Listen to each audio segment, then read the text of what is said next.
Now, I'm not going to get too much into making the skirt because this is really just about showing you guys how to do a no waistband. But here I am just putting in the measurements for my fitted skirt. I'm putting in the measurements for the waist, the hip, and also the length of the skirt. So I'm just showing you guys that process now of how I went ahead and did that. After this, you guys are going to kind of just see the skirt like completely sewn. And then I'm going to show you guys step by step how to do the waistband. But I want to at least show you guys how I make my fitted skirt. And typically when I am making my fitted skirts, I have my measurements, but I always bring it in about 4 inches because I want it to be fitted. And this is a stretch fabric, so I'm not really worried about it being exact. In terms of the measurements for the waist, so basically what I did was, because my waist is 34 and I wanted the skirt to be fitted, I made it 30 inches. But because I am going to be doing a fold over waistband, I obviously made the elastic that we're going to cut much smaller. So the waist, the actual elastic that I'm going to use to kind of make the fold over waistband basically ended up being about 24 inches because it's going to stretch anyway, and I really want to be snug on my waist. So those were the measurements for the waistband, in case you are wondering. Alright, you guys, so this is basically the skirts. I have sewn the side seams and everything already, so I have not done anything with the waistband. We are just going to sew together the elastic. Here you will see the measurements for the actual waist of the skirt and then the actual measurements for the elastic waistband that we are going to sew together and then place on it. Alright, you all, so now you guys are just seeing that I put the two ends on top of each other, and we are going to go over it with the zigzag stitch a number of times just to make sure that it's secured and is in place. And we're going to go over the edges to make sure that this does not unravel. So you guys see where that thread is kind of coming off. We're going to go over that a number of times just to make sure that it's nice and secure. And then we will pin it together to the skirt and we will sew it. But yeah.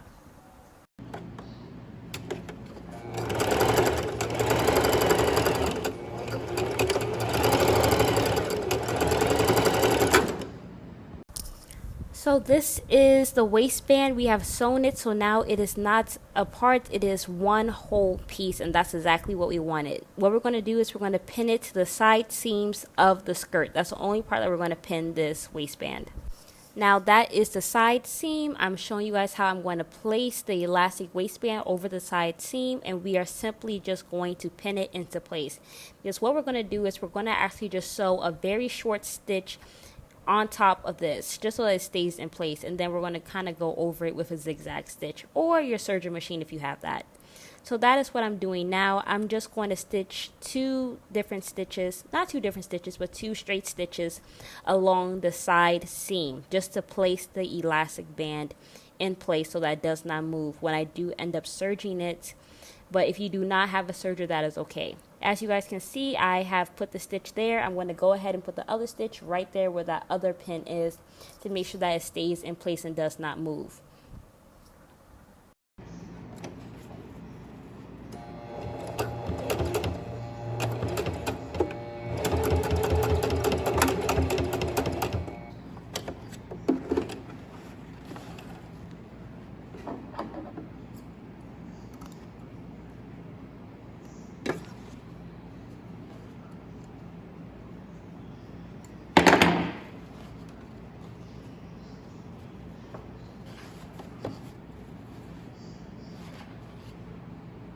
Now for the final step, you guys, we are going to use the serger to kind of really just solidify this bond between the elastic band and the waistband of the skirt. So if you do not have a serger, that's completely fine. You can use your Singer machine or whatever machine you have and just do a zigzag stitch about 2 or 3 times just at the very top, and then you can always just trim off the excess fabric.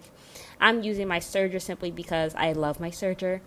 But that's all that we have to do with this one. We have already sewed it on both side seams so that it stays in place. We are using the serger. I would also recommend that if you are doing a fold over waistband, use a sturdy piece of elastic. I would not say go and buy a soft elastic in order to do this because it will kind of wear very quickly. So I would just say get a nice strong elastic. That's what I'm using here, just to serge it and to make sure it stays in place. But this is such an easy way to kind of add a waistband without actually having to go through the work of having to cut and sew it and putting it all together.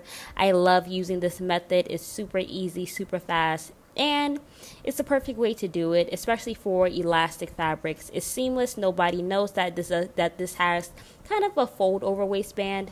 But yeah, this is a great method to use, and I really hope you guys enjoyed this video. But I want to show you guys how it ended up looking.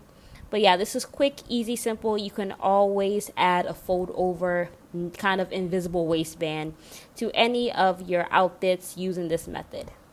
Thank you guys so much for watching. Come back to check out my DIY videos, and do not forget to check out my Patreon. Classes start November 1st, so really in the next couple of days, you guys, I will be doing beginner classes. We will be learning so much. We will be going from beginner to advanced classes, and I will also be teaching you guys everything that I know about fashion from my 4-year education at SCAD as a fashion designer, and you also learn about fashion history. So even if you're not a beginner, you can definitely benefit and learn some really new, amazing things in the fashion industry. But this is my beautiful fold over waistband, beautiful, seamless, sexy, and invisible. Nobody will know that you don't have a waistband, really. But yeah, thank you guys so much for watching. I'll see you on the next DIY. Bye.